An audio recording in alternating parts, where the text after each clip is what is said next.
नमस्कार साथियों, जय हिंद, सत श्री अकाल, आदाब। आशा है आप सभी कुशल मंगल होंगे। साथियों, आज हम चर्चा करने जा रहे हैं कि जो एमपी टेट वर्ग 3 की जो एग्ज़ाम्स हुई है उसके बारे में थोड़ा सा चर्चा करेंगे कि उसका एक अनुमानित कट ऑफ कितना जाना है, एक एक्सपेक्टेड आंकड़ा जो आएगा अलग अलग कैटेगरी का वो कितना आएगा।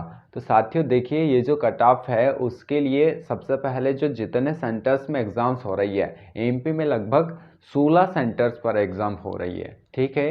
तो उन 16 सेंटरों का लगभग वीडियो देखने के बावजूद आपको ये कट ऑफ बताया जा रहा है, और जो कट ऑफ आपको बताया जाएगा वो एक अनुमानित कट ऑफ है। आपका नॉर्मलाइजेशन के बाद स्कोर कुछ और होने वाला है या और उसमें फेरबदल होगा स्कोर में।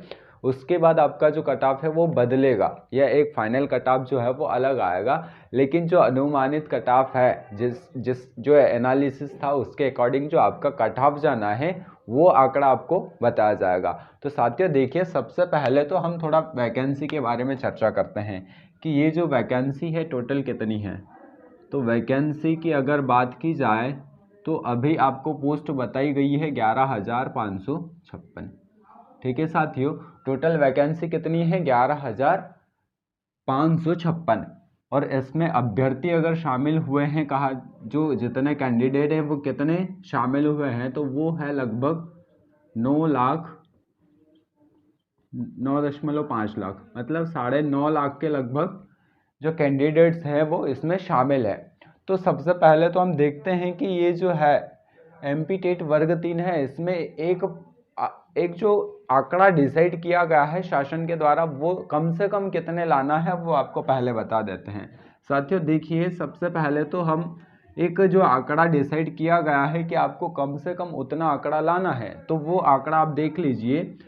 ओबीसी,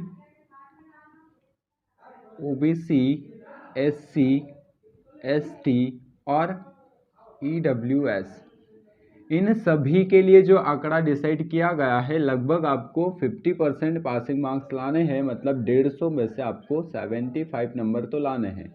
अगर आप 75 मार्क्स लाते हो तो ही आप पास हो इस एग्जाम्स में, और अगर इससे कम आपके मार्क्स हैं तो आप फेल हो चुके हैं, ठीक है। तो आप सोच रहे होंगे कि ये 9.5 लाख है और वैकेंसी मात्र 11,556 है, तो यहाँ कट ऑफ क्या होगा? बहुत हाई जाएगा या और एक एवरेज आंकड़ा रहे? तो ये आप समझेंगे कि ये जो है इसमें कितना लाना है हमें, 50%, मतलब 75%। और अगर इसी में हम यूआर या अनरिजर्व की बात करें तो इसका जो आंकड़ा है वो आपको लाना है 60%, मतलब 90 मार्क्स। कितने लाने हैं? 90 मार्क्स।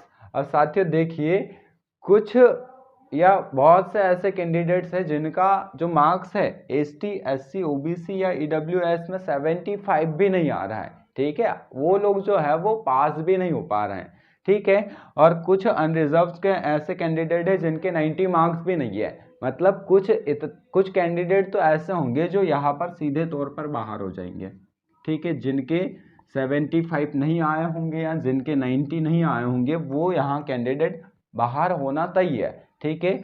और कितने ऐसे लोग हैं? तो लगभग 40 से 45% जितना जो शिफ्ट चल रही है डेली, उसके एनालिसिस के अकॉर्डिंग देखा जाए तो 40 से 45% लोग तो ऐसे हैं जो सीधे तौर पर ये वाला जो आंकड़ा है वो उसका अचीव नहीं कर पा रहे हैं, मतलब 75 और 90 का जो आंकड़ा है वो उतना स्कोर नहीं कर पा रहे, ठीक है।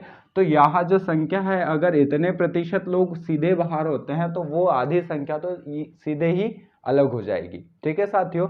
अब थोड़ा सा आगे बढ़ते हैं। अब टोटल जो सेंटर है, वैकेंसी की बात कर ली हमने, अब टोटल जो सेंटर है वो लगभग 16 सेंटर है। कितने सेंटर है? तो एमपी में जो एग्जाम्स चल रही है वो 16 सेंटरों पर चल रही है। मध्य प्रदेश में एमपी टेट वर्ग 3 की जो एग्जाम्स है वो कितने सेंटर पर चल रही है? 16 सेंटर पर। अब 16 सेंटर में लगभग अगर शिफ्ट की बात की जाए तो एक दिन में 2 शिफ्ट है, और हम 16 सेंटर में जो एग्जाम्स के सेंटर और सिटी में अलग अलग होते हैं, जैसे कि इंदौर में ज़्यादा सेंटर होते हैं, भोपाल में भी ज़्यादा सेंटर होते हैं, तो उसके अकॉर्डिंग अगर हम देखें तो कम से कम एक दिन में कितने सेंटर पर एग्जाम होती होगी, ये समझ ले हम 30, ठीक है।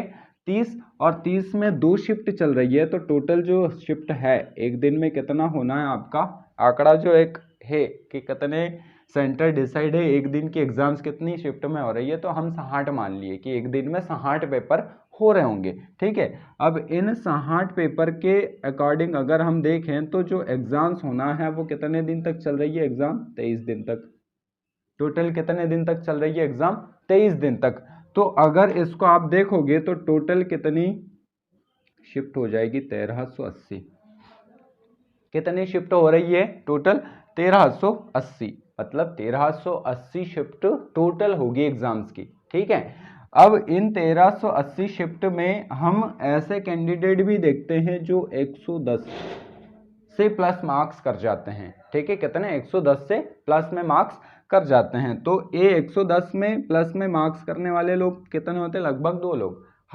हर शिफ्ट में हर सेंटर पर 2 लोग तो ऐसे होते हैं जो 110 प्लस कर जाते हैं। ठीक है, कभी नहीं भी करते हैं और कभी ज़्यादा भी 110 से ज़्यादा भी कर देते हैं। तो एक अनुमानित आंकड़ा हमने रखा, कितने लोग, 2 लोग। अगर ये 2 लोग हर शिफ्ट में 110 प्लस करते हैं तो यहाँ पर अगर आप देखोगे तो टोटल जो आंकड़ा हो जाएगा वो आपका हो जाएगा 2760।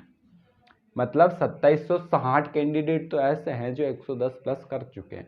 ठीक है, 110 प्लस। तो अब आप सोच रहे होंगे कि जो कट ऑफ है वो कहाँ तक जाना है। ठीक है, तो कट ऑफ कहाँ तक जाना है उसका अब एक आंकड़ा डिसाइड करते हैं हम लोग कि वो जो आंकड़ा है वो लगभग कितना होगा। हम अनुमानित देखेंगे। ठीक है, अभी जो मार्क्स आपको जो कट ऑफ आपको बताया जाएगा वो एक रो मार्क्स के आधार पर बताया जाएगा कि जो आपका आंकड़ा है वो एक रो मार्क्स, अभी आपने एग्जाम्स दी और जो हमें आंकड़े मिले उसके अकॉर्डिंग आपको बताया जाएगा कि ये जो नॉर्मलाइज, ये जो कट ऑफ जो है वो कहाँ तक जाना है। ठीक है, तो ये एक रो मार्क्स है। नॉर्मलाइजेशन के बाद जो मार्क्स है वो बदल जाते हैं, तो उसके बाद कट ऑफ कुछ और होगा, लेकिन अभी हम जो देखेंगे वो एक अनुमानित कट ऑफ है। तो ठीक है, अभी कैटेगरी वाइज देखते हैं कट ऑफ की क्या होना है। ठीक है साथियों, चलिए देखिए साथियों, कैटेगरी वाइज जो मेल फीमेल का कट ऑफ जाना है वो कितना है, वो एक अब अनुमानित जो आंकड़ा है वो मैं आपको बताने जा रहा हूँ। ठीक है, इस अनुमानित आंकड़े के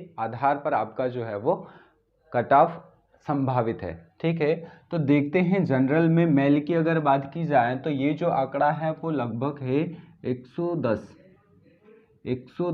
आंकड़ा आपको बताया जा रहा है कि 110 इसका जो है वो अनुमानित कट ऑफ जाना है। इससे 1-2 नंबर ऊपर या नीचे हो सकता है, पर लगभग जो आंकड़ा है वो कितना है, 110। और अगर फीमेल की बात कर ली जाए तो फीमेल का जो कट ऑफ है इनका ये रहेगा 106। देखिए, अब एमपी टेट वर्ग का जो एग्जाम्स है वर्ग 3 का, इसमें ऐसा तो नहीं है कि कोई डिफेंस एग्जाम्स है। ठीक है, टीचिंग एग्जाम्स है, तो इसमें मेल फीमेल की जो संख्या वो लगभग समान होती है। और आजकल का जनरेशन ऐसा है कि मेल फीमेल में कोई फर्क नहीं रहा है। ठीक है, समान तौर पर सारा जो है पढ़ाई करते हैं, तो इसलिए जो कट ऑफ है वो लगभग 110 और इधर बता आपको 106 इसके आसपास है। इसके बाद अगर ओबीसी या ईडब्ल्यूएस की बात की जाए तो इसका मेल का जो कट ऑफ है वो बताया जा रहा है लगभग आपको 104, 105 भी हो सकता है, इससे 1 नंबर या 2 नंबर कम भी हो जाए, पर जो अनुमानित आंकड़ा है वो आपको कितना बताया, 104। और अगर फीमेल की बात की जाए तो यही आंकड़ा यहाँ पर हो जाएगा 100। ठीक है, जनरल का देखा 110, 106, ईडब्ल्यूएस ओबीसी की बात की जाए तो 100 और 104 और 100। ठीक है, अब अगर हम एससी की बात करें कि इस एससी में कितना कट ऑफ जाना है, तो देखिए ये 2 कैटेगरी के कैंडिडेट्स मार्क्स लाते हैं, अच्छे से मार्क्स लाते हैं, लेकिन जो एससी कैटेगरी के जो कैंडिडेट है वो इनसे थोड़ा सा कम मार्क्स लाते हैं। तो इसका जो कट ऑफ अनुमानित या संभावित हम देखें तो ये होगा 94 या 95 हम मान सकते हैं। ठीक है, इसके आसपास कहीं रहेगा, 1-2 नंबर आगे पीछे हो सकता है। ठीक है, और वहीं अगर हम फीमेल की बात करें तो फीमेल में ये जो आंकड़ा है वो लगभग है 88 से 90। ये 2 बताया है मैंने कि यहाँ 94-95 इससे थोड़ा आगे पीछे, और यहाँ पर 88 और 90, कम से कम 88 हो सकता है। ठीक है साथियों, अब देखते हैं कि एसटी का कितना जाना है। तो एसटी का जो है वो आंकड़ा है लगभग 87। मेल का जो आंकड़ा रहेगा एसटी का वो कितना है 87 नंबर अगर एसटी में है तो लगभग होने के चांसेस है, इससे कम भी हो सकता है। ये ना सोचे कि आपको 87 बता दिया तो 87 ही होगा, ऐसा कुछ नहीं है। ये आंकड़ा एक रो मार्क्स के आधार पर है, आपकी कंप्यूटर स्क्रीन पर एग्जाम्स के बाद जो मार्क्स दिखे उसके अकॉर्डिंग ये आपको बताया जा रहा है, ठीक है। लेकिन नॉर्मलाइजेशन होगा तो किसी के नंबर बढ़ते भी हैं और किसी के नंबर कम भी होते हैं। अगर हार्ड शिफ्ट होगी तो वहां पर आपके नंबर बढ़ना श्योर है, और अगर इजी होगी तो वो कम हो जाएंगे। नॉर्मलाइजेशन क्या होता है उसे भी थोड़ा समझेंगे बाद में।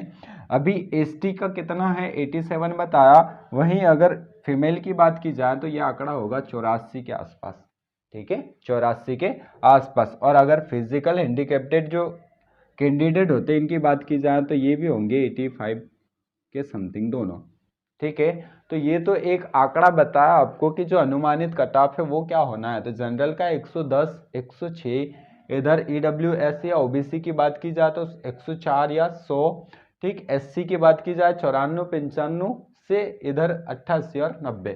तो इस प्रकार ये एक अनुमानित आंकड़ा आपको बताया कि ये कट ऑफ आपका हो सकता है, ठीक है। अब थोड़ा सा देखते कि जो नंबर है वो किस प्रकार आपके नॉर्मलाइजेशन में ऊपर नीचे होते हैं। तो साथियों देखिए, जो नॉर्मलाइजेशन की प्रक्रिया होती है उसमें ये होता है कि जो इजी शिफ्ट होती है उसमें नंबर कुछ ज़्यादा अचीव करते बच्चे। जैसे कि अगर देखा जाए तो कुछ शुरू की शिफ्ट में बच्चे 120 भी ला रहे थे, 125 भी लाए, 115 भी लाए। तो ये जो थे शुरू के कुछ शिफ्ट थे वो थोड़े से इजी थे, ठीक है। उसके बाद जो शिफ्ट चली वो थोड़ी मॉडरेट थी, मॉडरेट मतलब एक मीडियम थी। तो जो मीडियम आंकड़ा अगर आप देखोगे तो मीडियम आंकड़ा जो था वो लगभग चल रहा था 105 का, 105 का। अब जो इजी थी वहां पर 120 हुआ, और जो हार्ड होगी वहां पर ये आंकड़ा 95 हो जाता है, ठीक है, ये वाला आंकड़ा हो जाता है। तो क्या करते हैं, जो नॉर्मलाइजेशन होता है इसमें ये वाले जो नंबर है इनके जो नंबर है वो कम हो जाते हैं, और ये जो 95 है इनके बढ़ जाते हैं। मतलब एक एवरेज आंकड़ा कर दिया जाता है कि सारी शिफ्ट में जो नंबर है एवरेज कितने होते हैं। तो इस प्रकार जो एवरेज नंबर अगर देखे जाए तो एवरेज नंबर आपके हो जाएंगे 105 के समथिंग, ठीक है। मतलब 105 के समथिंग है आपके, तो होने के फुल चांसेस है। मैंने आपको यहाँ पर 110 बताया है जनरल का कट ऑफ, लेकिन ये जो है ये आंकड़ा फिक्स नहीं है आपका, इससे ऊपर या नीचे भी हो सकते हैं, ठीक है साथियों।